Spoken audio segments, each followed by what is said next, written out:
guys, how's everyone doing? Hope yous are all, you've got a nice weekend coming up, nice weekend planned. So I'm just going to jump right into this video.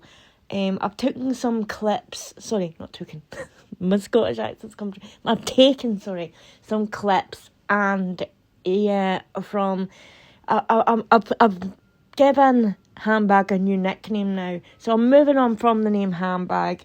I'm now going to start calling him Jack and Ori Frost because he tells such lunatic, weird, fantastical stories that are full of lies. And Frost because of his tallywhacker being frostbitten. So yeah, old tallywhacker Frost. Sorry. Old Jack and Ori Frost has been on a tour, giving interviews for that bootlicking or nauseating book, where he just looks like an incel and someone who has got severe addiction problems to his wife. Yeah, some of the stories in there are nuts, absolutely nuts. I particularly like the one. Hold on. He said that mutton was... He'd taken her out in a boat to see these singing seals. And I've looked online. I know there's seals in Scotland, but singing seals, I've never heard of them in my life. And normally the seals... So he took her out on the ocean or whatever and to see these seals. Now, seals are normally in the north of Scotland. And in that part of Scotland we have, I'm sure it's the Atlantic Ocean. Or is it the Atlantic Ocean? Just a second. I'm sure it's the Atlantic or the North Sea, somewhere like that. But these two bodies of water, you wouldn't take a small rowing boat out onto them. And you certainly wouldn't jump off and start swimming to the shoreline. I just want to show you a video of what it's like, what larger boats are like in these part of the waters, and to show you how choppy these waters are, and they're also frozen, absolutely frozen. And in that part where I'm sure it's Atlantic. I could be wrong. We're going with Atlantic. I'll put it up on the screen. But in that part of the water, that's where the Scottish oil rigs and that are. And if you know anything about the oil rigs, the people on them have to wear specialised suits in case they fall into the water, because you can die within a couple of minutes because it's so cold. So for Jack and Ori to say that he jumped into these frozen waters and managed to swim to the shoreline, and he stripped off. Remember, he stripped off. Maybe that's how his tallywhacker got frostbite. But you think by now that thing's going to be black, and then it's going to be black. It's going to be maybe that's why he is such a eunuch.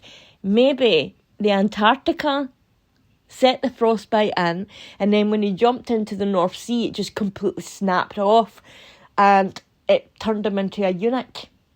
We've all been speculating that mutton carries his balls around in her handbag. Maybe Jack and Ori's balls are actually floating in the North Sea.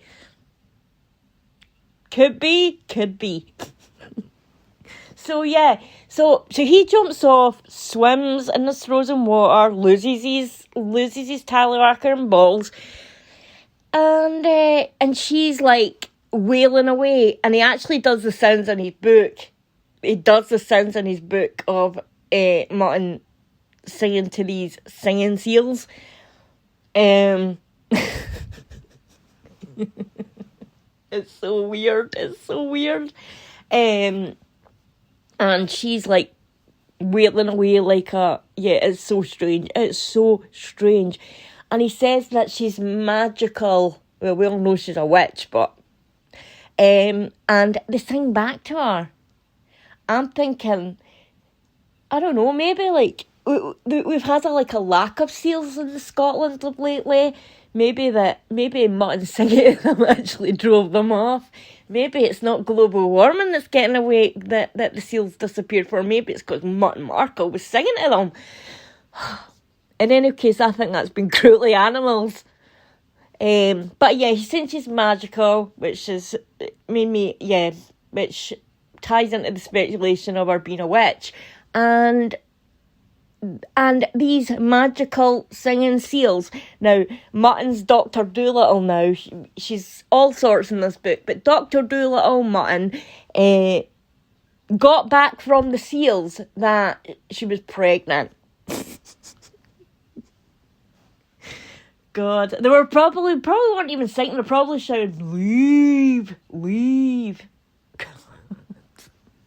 The stories are just so ridiculous, but I'm going to so I put on the screen what the sea is like. Now can you imagine that little flake, that little snowflake handbag? Oh sorry, no, I'm getting the name wrong. Jack and Ori swimming in that. I can't. I really can't. And then we got all this weird stories about how that she channeled his mum at the grave. She put her hands on the gravestone and got a message through. So she's not only can she talk to animals, she can talk to the dead as well. This book almost reads it doesn't read like someone's life stories. It reads it reads like a horror story. It's got ghosts and the dead and animals that can talk to a human. It's fiction, a book of fiction. And then it was that he goes and speaks to people that can that tell him his mum's talking to him, and then Mutton can also work out that Diana's around. Now I wouldn't like to personally, I've lost my mum. My mum died a good few years back, and I personally, and I didn't get on, a lot of you know I didn't really get on with my mum very well, but she was still my mum, and I would like to think that she's down in hell. No, I'm only joking. So sorry, I didn't get on with my mum. So I would like to think that my mum's looking up from hell, and she's not walking around on the earth. You know, if it was someone that I've truly lived, like my grandma who's died, I would like to think that she's up in heaven, you know, that she's not spending her days moseying around on earth. She spent enough time down here working hard. She should be kicking it back with the angels, having a Mai Tai, you know. I would like to think that's what my gran's doing. Not having to hold my 40-year-old hand. I'm literally ages with these two clowns. Not literally holding my hand still and directing me through life. These two are just losers. They're absolute losers. So, I'm going to get into, he done this interview on an American talk show, and I can't even remember the guy's name. I can't even remember the talk show guy's name. But this guy was so sycophantic towards Jack and Ori that I was like, what are you doing? Get your straw out of his ass. You're making an idiot of yourself. You're not... I'm just going to show you clips, and you can see this for yourself, and I'm just going to comment on them. No doubt this show probably copyright strike me. I'm so sick of them doing that, because we're allowed to use clips if it's for transformative content, and we're allowed to critique things, and as long as you don't put the exact video up without any commentary, then you're allowed to do that on YouTube. But for some reason, folk like Mutton and Jack and Ori's Netflix crew, and they were copyright striking everyone. It was so if it gets copyright stricken, that's fine, as I don't monetise. It's fine. So let's go through some of the clips and some of the, honestly, some of it makes you angry and some of it makes you think to yourself, what? What? And there's so many lies in this book, so many outright lies. And you have people like, I'm all over the place in this video, sorry, but you have people like Plastic Fantastic Scooby-Doo saying it's the best-selling non-fiction work in US history or whatever. Huh? Non-fiction. The book is full of fiction. And even Jack and Oris came out and said that it's all came from his mind, his delusional, drug-infested mind, and it's how he remembers things. And not that it's necessarily true. I mean, he lives in cloud fantasyland, and he's admitted to abusing drugs, etc. And so his grasp on reality is seriously warped. And these stories that he claims it could have happened could have been it could have been an acid hit gone wrong. It could have all been in his mind, literally. And he's now reporting it as factual information.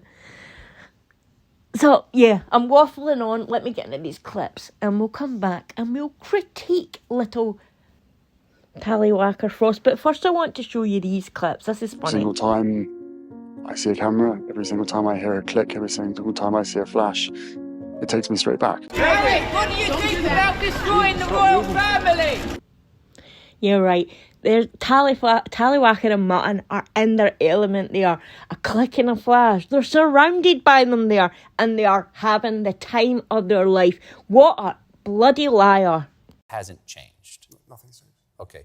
Do you think that right now there is an active campaign by the rest of your family, by the royal house, as it were, to undermine this book and you as you support it? Of course, and mainly by the British press, because they But are... aided and abetted by the palace. Again, of course, but this is the other side of the story, right? After 38 years.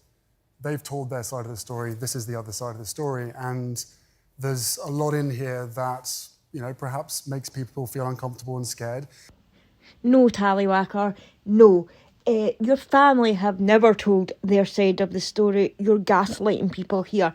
The only people that have told their side of the story continuously for the last 2 to 3 years has been you and Mutton. You've never shut up about it, and your story continuously changes. New bits are added that can be proven to be utter lies. Utter lies. But no, they've never got their side of the story out there.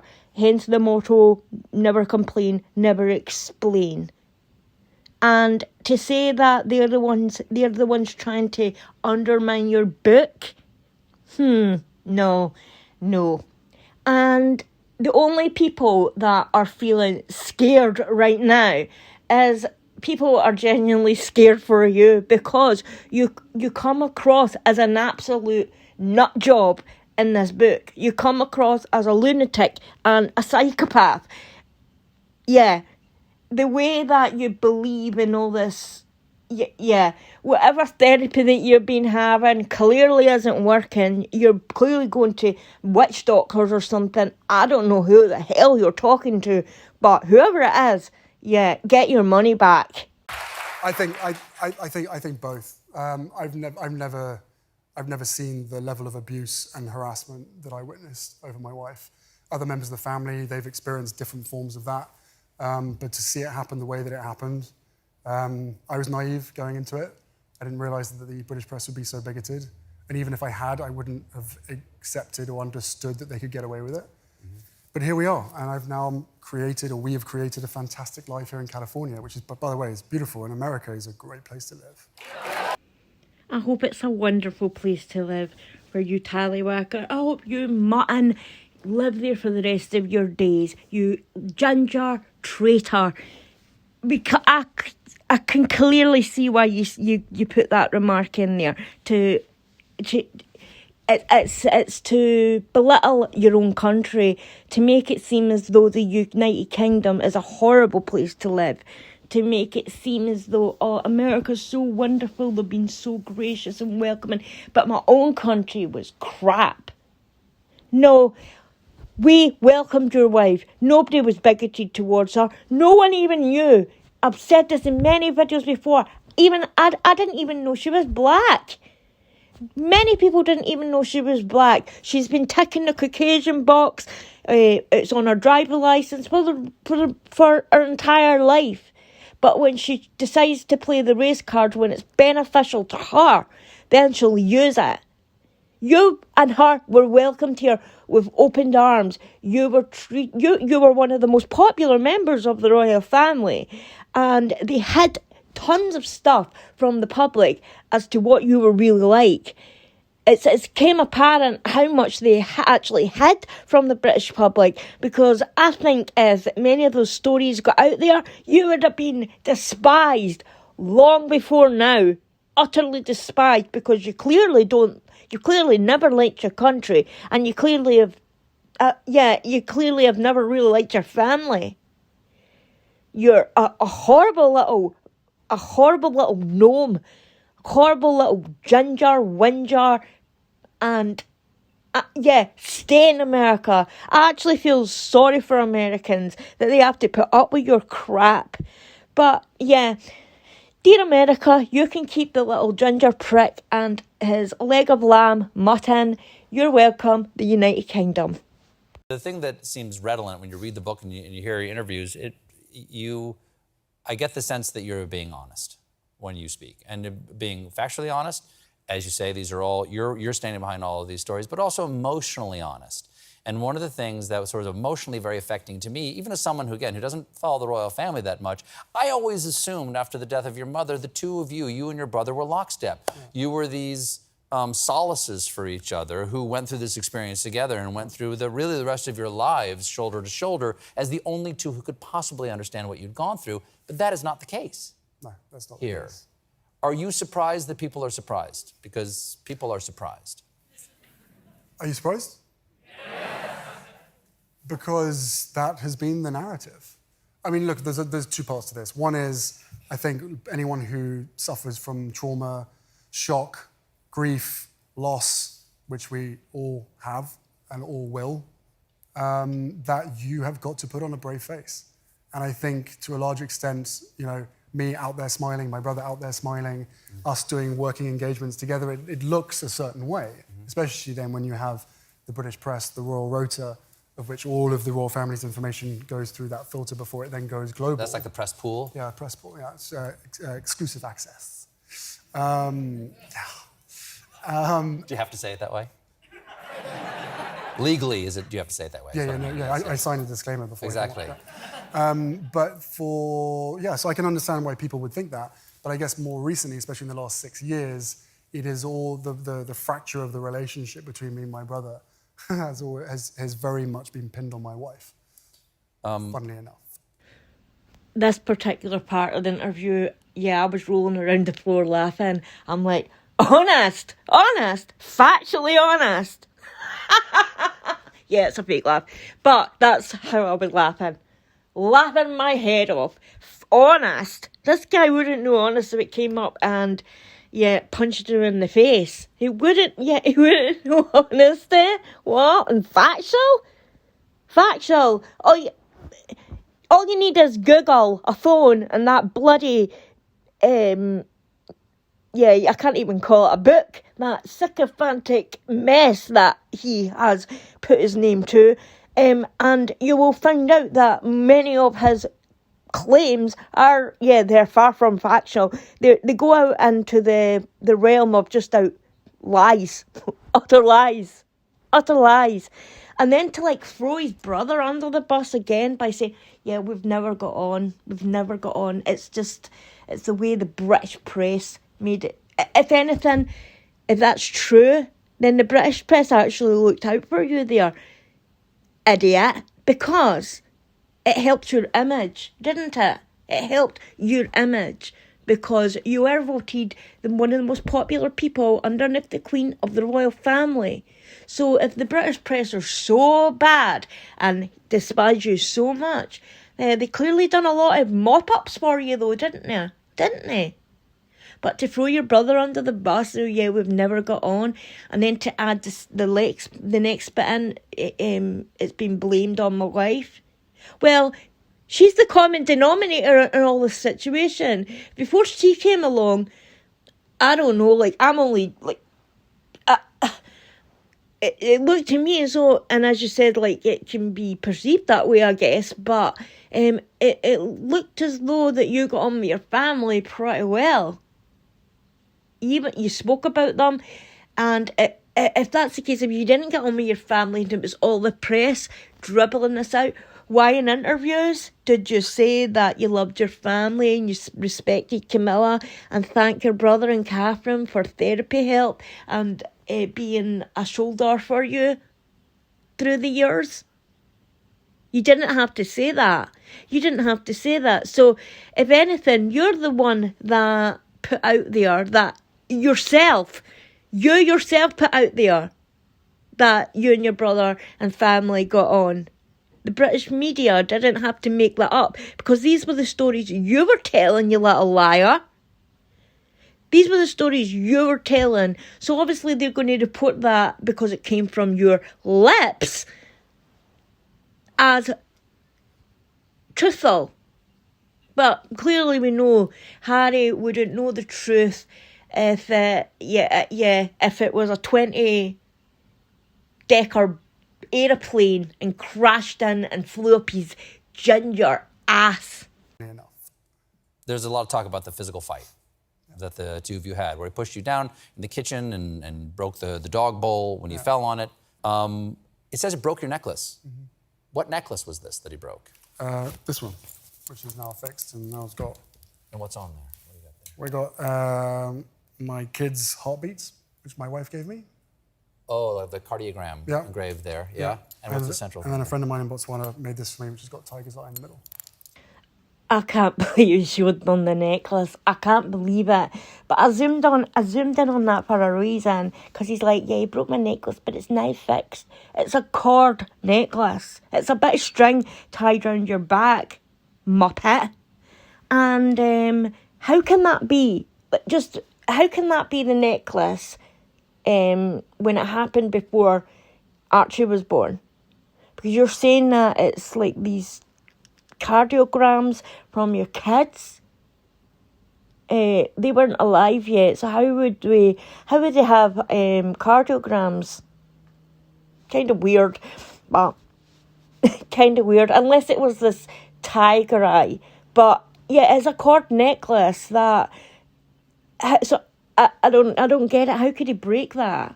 It's so weird. He's just such a.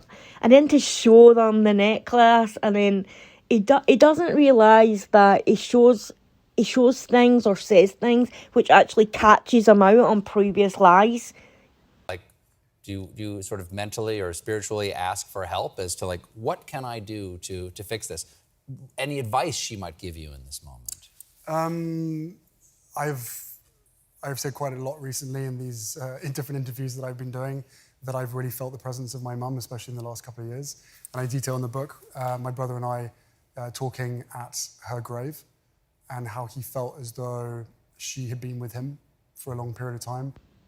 Mentally, I think he really needs to ask for help because he's lost the plot, absolutely lost the plot. Because here we have him again telling everybody that he speaks to the dead. Here we have him again that he communes with his dead mum. It's...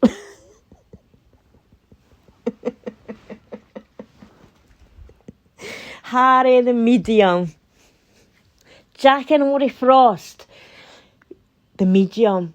He should do a show, shouldn't he? He should be like, live! Jack and Ori Frost. Medium. To the stars. He might tell you lies, but it's only his opinion. Bloody hell. Him and his wife could be a double act. They could be like Paul Daniels and Debbie McGee. Mutton could be in like one of those little spangly outfits. handbag. Could be in that orange one, you know, that one he looked like a freak in for the Invictus Games, and they could like sit there and tell people their futures. You get the crystals out and the tarot cards, and it could be like that guy. You know that how that guy and I done it. It was mentioned. Billy Connolly mentioned it in my Billy Connolly video.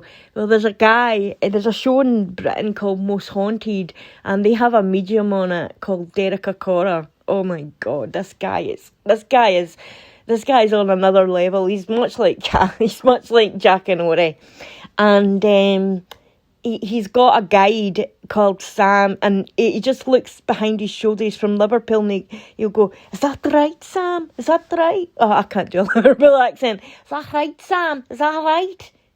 Somebody died here? Somebody died?" I don't even know if I sound like Liverpool. I think I'm sounding weird. "Is that right? Is that right, Sam?" Well, we should have like old Tallywhacker Frost. He could be like communing. "Is that right, Diana? Is that right?" He's made a mockery of Princess Diana's memory, even down to the fact where I have to show you this. Jimmy Kimmel released a book and read it on his show, and I'm going to read it to you here. It's called The Prince and the Penis. Here we go. "The skin was discoloured, all purple and white. When Harry peered down, 'twas a terrible fright. 'Oh, mummy,' he cried with a scream. And from then up high, she appeared with some cream. 'My poor little prince, put this cream on your willy. It will lessen the ache and make it less chilly.' 'But, mummy, did you not put this on your lips?' 'Oh, yes, my dear boy, and also my nips. But do not delay, or your knob will be destroyed.' 'But, mummy, have you heard about Sigmund Freud?' Mummy knelt down and gave him a squirt into the trousers where his winkle hurt. And lo and behold, like the calm from the storm, his frozen cold sausage was suddenly warm. He laughed and he smiled, and he said to his mummy, 'You rescued the snake that lives under my tummy.' Then he tucked it back in and back to her cloud.